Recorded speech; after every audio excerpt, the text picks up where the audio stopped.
Welcome back dito sa channel natin. Nandito tayo ngayon sa may Bay City, sa may Pasay. Matagal na pala tayo hindi nakapag-update sa mga bagong government buildings na ginagawa ngayon dito sa Pasay City.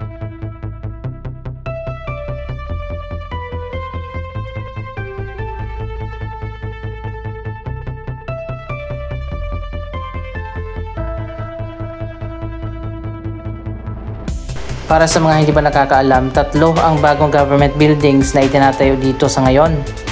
Ang bagong main office ng Bureau of Immigration, ang bagong main office ng PRC, at ang bagong headquarters ng COMELEC.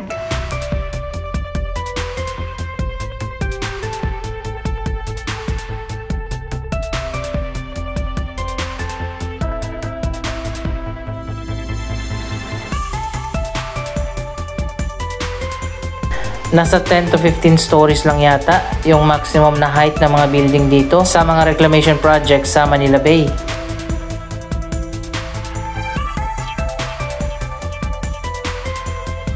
Anyway, andito na tayo. Ito na ang bagong Bureau of Immigration building.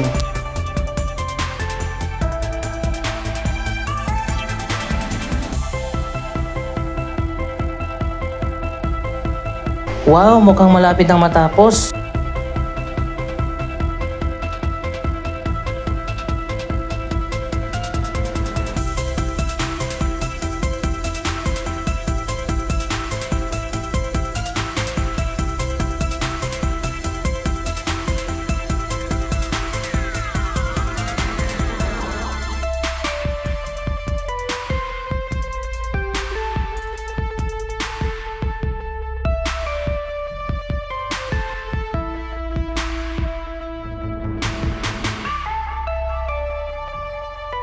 Dalawang building ang ipinatayo dito ng Bureau of Immigration. Isang main office building at isang parking building.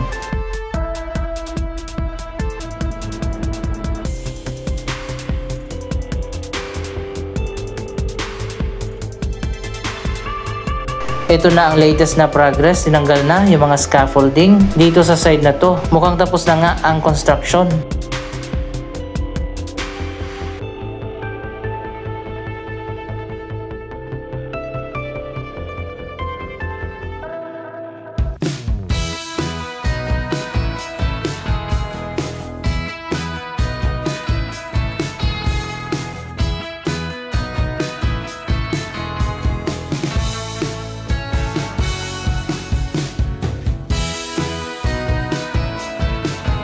Dito naman sa kabila, makikita natin itong bagong building na tinatayo pa lang. Ito naman ang Building A ng bagong PRC main office.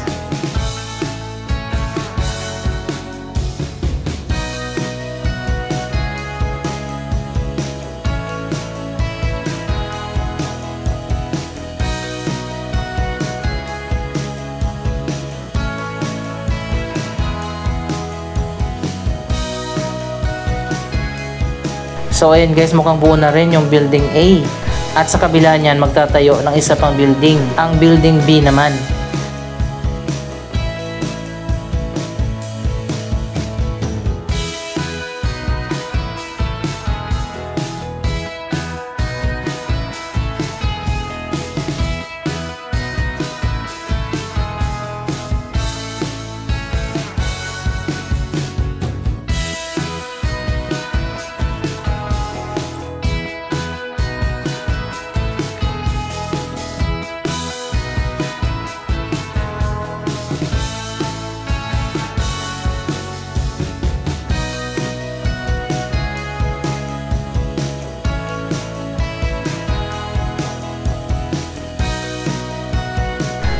So ayun guys, ito naman ang location ng Building B na katabi lang ng Building A.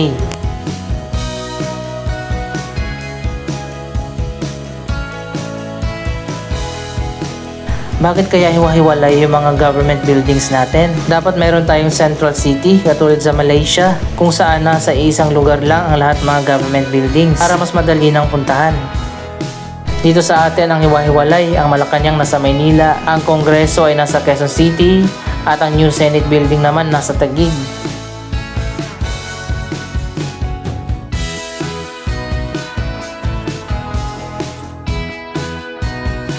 Ito namang malawak na property na katabi ng PRC building. Dito naman itatayo ang bagong headquarters ng COMELEC o Commission on Elections.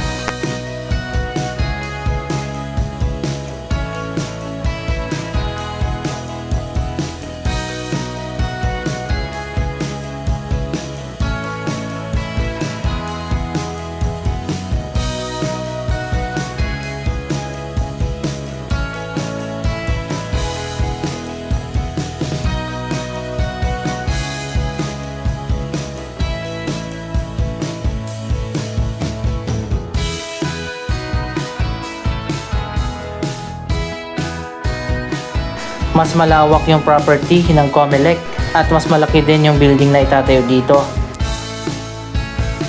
Abangan natin yan, mukhang sisimulan na itayo ang bagong COMELEC building. Pati na ang building B ng PRC ay sisimulan na rin.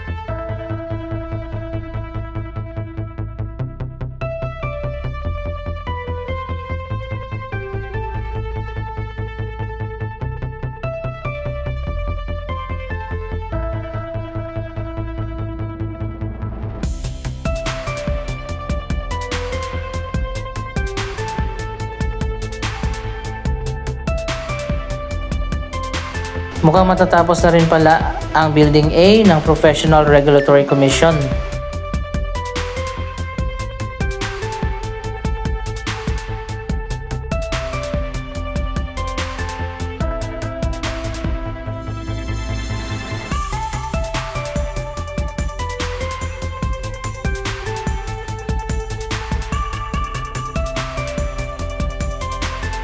Balik tayo dito sa Bureau of Immigration Building. Dito naman tayo dadaan sa likod.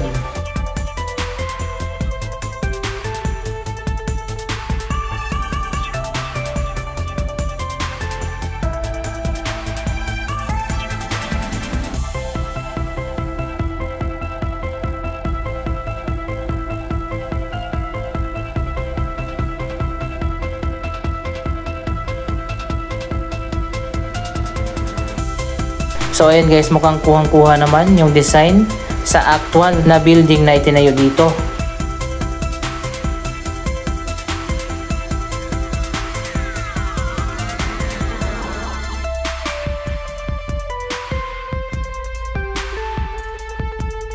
May iba kasing project na maganda lang sa design pero sa actual iba na.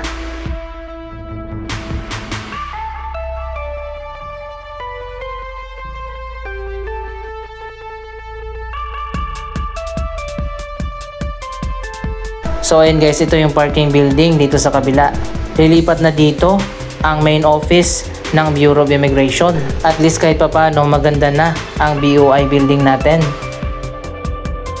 Medyo maliit kasi yung building doon sa may Ortigas. At ang main office naman na nasa Intramuros, luma na rin yung building.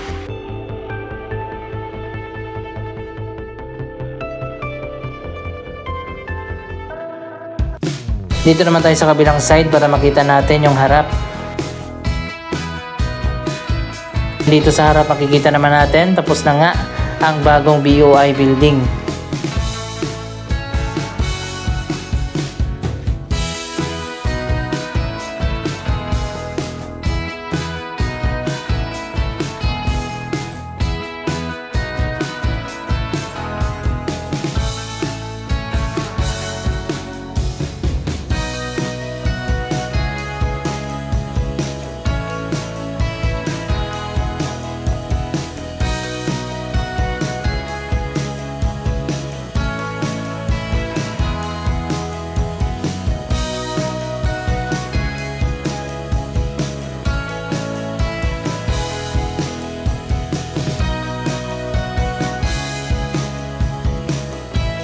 Dapat ilipat na dito sa Manila Bay area yung mga government buildings para isang puntahan na lang.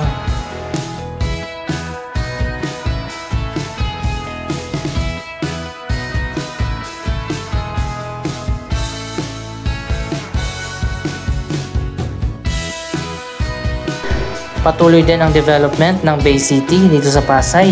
3 na nga ang bagong mall dito bukod pa sa Mall of Asia. Isa na dyan ang W Mall. Nakapasok na ba kayo dito? For sure nadadaanan nyo ito kapag sakay kayo ng bus.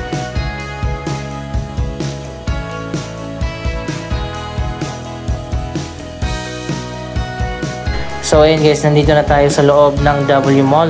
Maraming iba't iba mga fast food restaurant. May supermarket din dito, department store, appliance center, at marami pang iba. Malawak din ang W Supermarket. Nasa taas naman ang department store. Hindi man ganun kalawak pero kompleto na rin ang W Mall.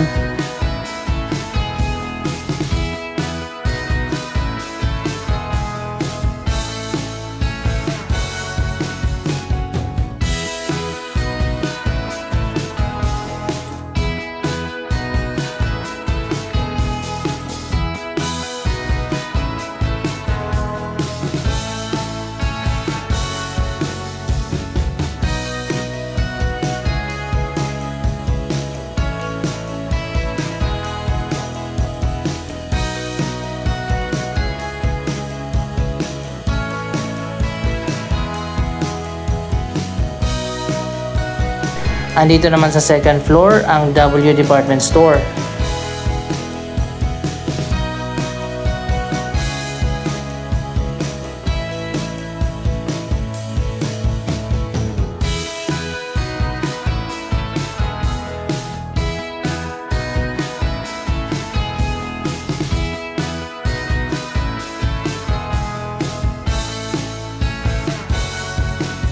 May pharmacy din at iba pang mga fast food restaurant.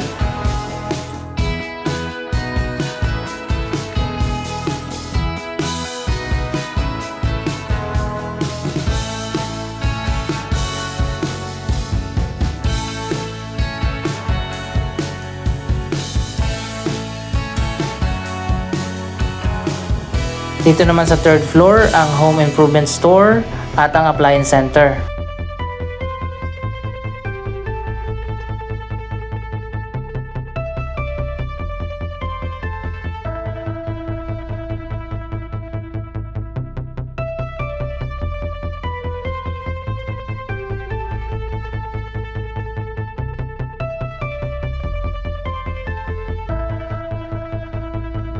Andito naman tayo ngayon sa 4th floor.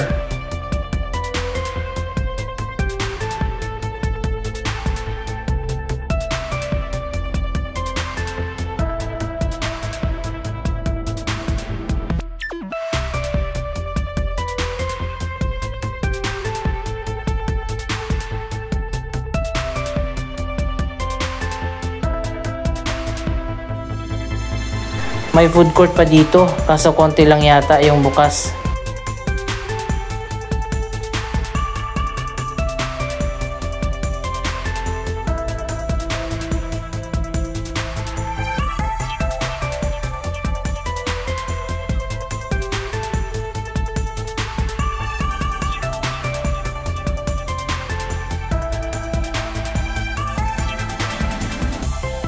Isa talaga sa dapat i-consider sa pagtatayo ng mga mall ang location. Kung itinayo ito sa crowded na lugar, mas marami sigurong tao dito.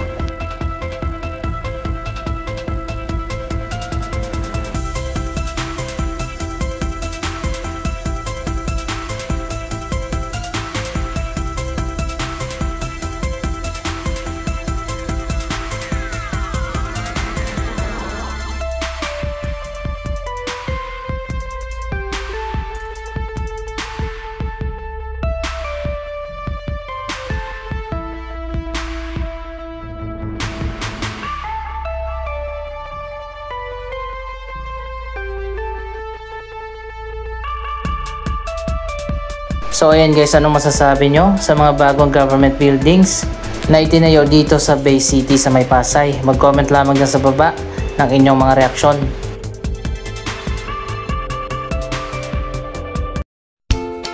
Maraming salamat sa inyong panonood. Don't forget to like, share, comment at subscribe. Thank you for watching.